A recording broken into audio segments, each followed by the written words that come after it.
warahmatullahi wabarakatuh. Selamat pagi untuk kita semua.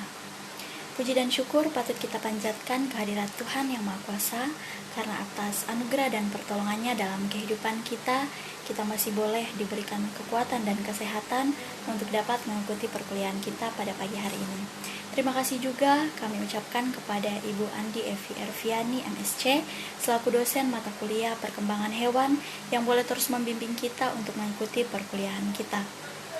Pada kesempatan pagi hari ini, izinkan kami dari kelompok 2 untuk mempresentasikan materi mengenai malformasi.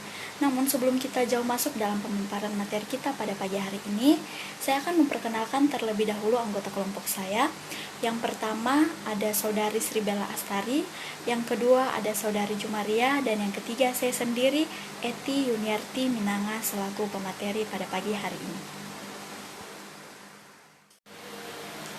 Untuk mengefisienkan waktu, langsung saja kita akan masuk dalam sesi pemaparan materi. Nah, seperti yang sudah kita pelajari pada materi kuliah sebelumnya, bahwa ternyata dalam proses perkembangan janin dapat terjadi adanya gangguan, sehingga ketika bayi itu dilahirkan dapat terjadi cacat lahir pada bayi tersebut. Nah, pada kesempatan pagi hari ini kami akan membahas mengenai malformasi. Jadi, untuk mengetahui materi ini lebih jauh, kita harus tahu terlebih dahulu sebenarnya apa sih malformasi itu. Jadi, malformasi merupakan suatu kelainan struktural, kelainan perilaku, kelainan fungsional, dan kelainan metabolik yang terjadi pada bayi saat lahir. Jadi, malformasi ini merupakan cacat lahir yang terjadi pada saat pembentukan struktur atau yang kita kenal dengan istilah organogenesis. Nah, hal ini dapat meliputi berhentinya, menyimpangnya, atau melambatnya perkembangan, sehingga ketika bayi dilahirkan terjadi cacat lahir pada bayi tersebut. Itulah yang dimaksud dengan malformasi. Nah, setelah kita mengetahui apa itu pengertian dari malformasi, maka sekarang kita akan melihat dan mempelajari bersama mengenai apa saja faktor yang dapat menjadi penyebab dari malformasi ini.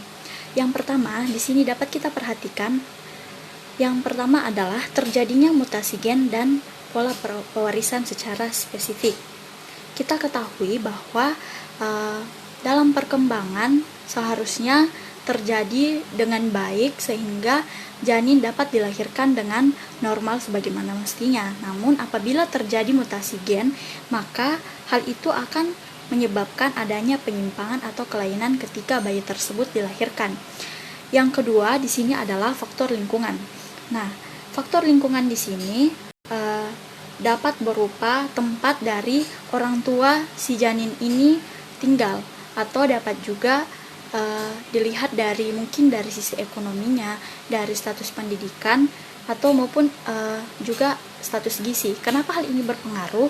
Karena misalnya pada status pendidikan, jika misalnya orang tuanya adalah seorang yang kurang berpendidikan, maka biasanya mereka tidak akan mengetahui gizi-gizi apa saja yang diperlukan oleh seorang ibu yang sedang dalam masa mengandung.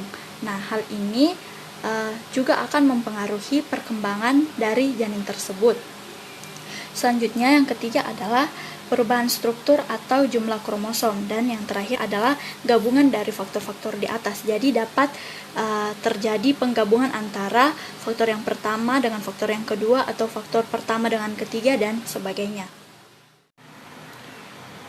Baiklah, setelah kita mengetahui faktor-faktor yang dapat menyebabkan malformasi, sekarang kita akan membahas mengenai contoh dari malformasi ini. Di sini saya sudah menyiapkan ada 5 contoh yang dapat kita pelajari bersama, dan saya akan uraikan secara satu persatu. Yang pertama di sini ada spina bifida.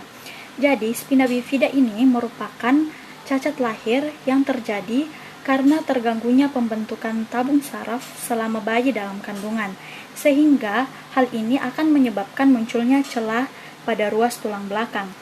Nah, selanjutnya di sini ada kelainan jantung bawaan.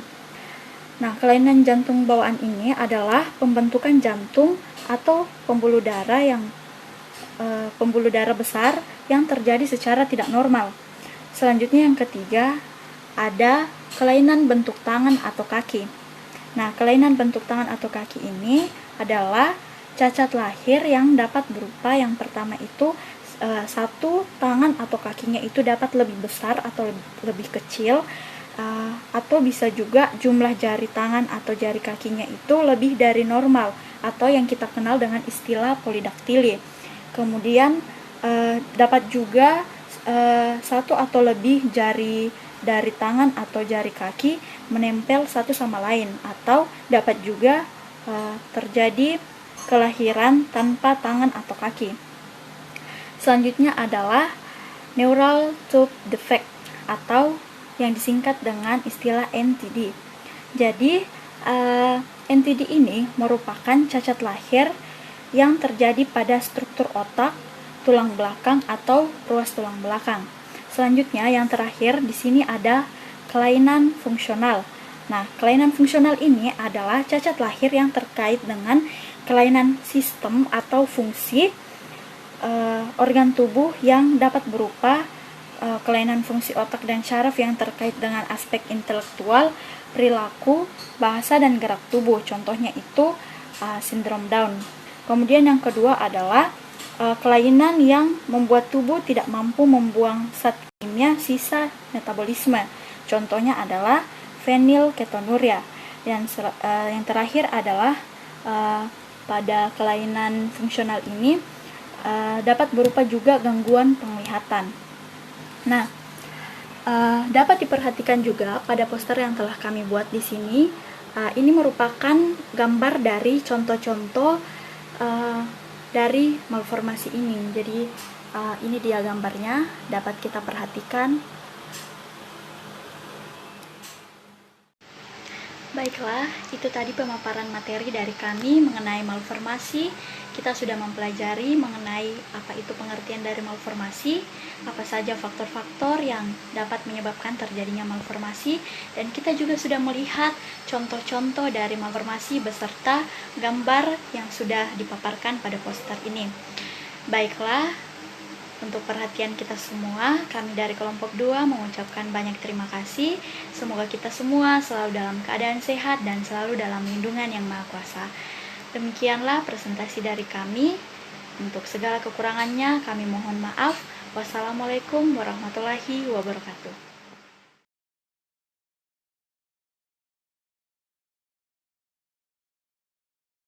Thank you for watching. Jangan lupa like dan subscribe.